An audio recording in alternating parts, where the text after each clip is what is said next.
เรียกกันเนี่ยคือกัน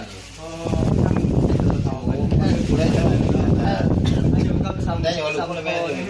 บ่ได้แบบวันนี้แหละว่าพอยังบุญชอบคนหนึ่งกูแม่นี่กูแม่นี่ลูกไปนี่ลื่นคอเลยครับ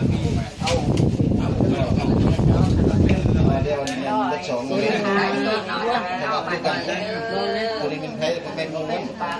เป็นว่าโอ้ยสุนกลูกพอลูกพี่ใกล้แล้วใกล้แล้วยังเบาได้ทานนั่นแหละเป็น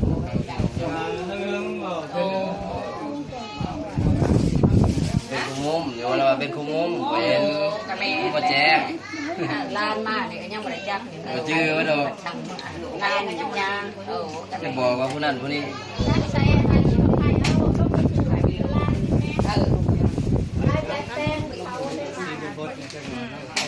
ไข่หันไข่นี่ไอ้ก้อนนี่จังเลยนี่ไอ้ลูกก้อนอันนี้เด้อ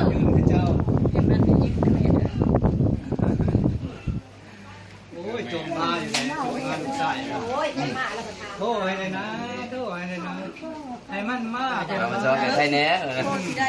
เพิ่งไม่มีเขาเลยมันบ่มาจะเกลือครับ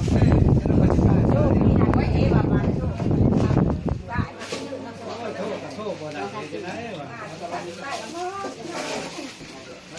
ตุ้มไปมาก็ได้กี่ละผ้าแม่เสียบางกับผ้าอยู่ร่วมกันอยู่ข้างนอกอยู่เมืองนอกนะใครกันอันนั้นนี่ใครเป็นไปอยู่บ้านมาพบกันอยู่เกาหลีเนี่ยนอกได้ใครเป็นไปอยู่ให้ป้าค่ะผมพัดลมก็บริอันนั้นนอกเท้าอะไรก็น้องเคยดูพันล้อรักมีแรงกับผู้นักเลยข้างมีโอ้ยบ่มีกุศลกุศลได้เป็นน้องเด้อบ้านเด้อทำแม่เด้อเด้อแก้วนี่เด้อแม่เด้อนี่เด้อจะมาเอื้อนจะน้องชายแม่ลุงมาเอื้อนจะน้องชายแม่ขายวิดีโอขายวิดีโอน้องไผ่ก็มาหอดเด้อน้องเอ้ยมาหอดเทือนหอดซ่าอันนี้ก็แม่เขานี่แหละเบิ่งเขาแล้ว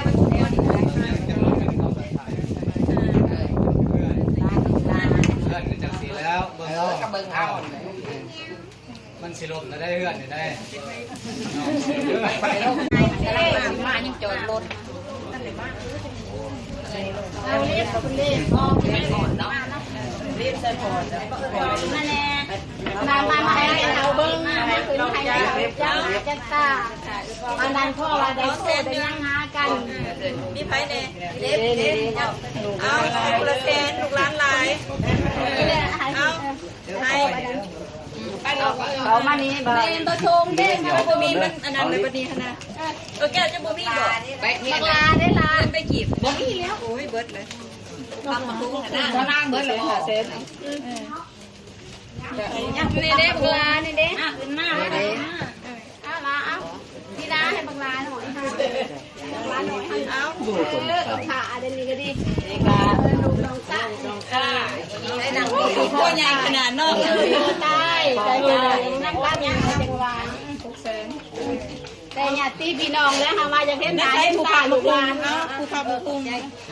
คยไปผู้นั้นล้านเลยเพิ่นบอกว่าเงินเดือนนี่สั่งปฏิหารเอาให้ลูกหลานเบิร์ดกูพ่อสั่งหลานบอกไฟก็ไม่ได้ไหนจะให้คมไฟเบิร์ดสุขอนกันสูงหน่อยลงมาแห้งเบาไหลเห็นหนาก็ดีใจแม่แม่ให้จงอาประมาณใครเล่นใครโดนกูอยู่บนกะหาที่คือเขาเวลาแม่อันจมแต่ว่าโอ้ยแม่มีมือนึงเรากินหอนเน่าดอกแม่หลังชิมาหาเราเรากับการดังนั้นรายการหน้าน้องก็ยุ่งยากมากเลยก็เป็นสิไก่ขอว่าแต่2 มื้อแต่อยู่สวรรค์ยังจันยังเป็นสิมาหากันง่ายขอว่ายังใครเนี่ยยัง2คุณเด้เคยเงินกับพ่อสร้างร้านเคยบ่เห็นอันบ่ได้ของฝากกันเห็นหน้ากันนี่ใหญ่แล้วใหญ่บ่หาก็ได้เฮาสิให้กูบ่ทุกคนกันกูบาทแล้วมีอยู่ไปโดนทำได้บ่ให้บ่ทุกคนก็พอแล้ว ส้นหนึ่งบ่ได้เศร้าโดนเอาไพ่บ่ทันได้เอาไปแตกเอาล่ะได้แล้วได้ขาดผับได้ไพ่บ่ทันได้เคยสงเคยนะใช่เลยบำรุงรีบได้แล้วรีบได้แล้วบ่ได้แล้วบ่ร่ำมันได้แล้วให้พ่อเจ้ายังสงเคยตีคุณเคยเอาเคยได้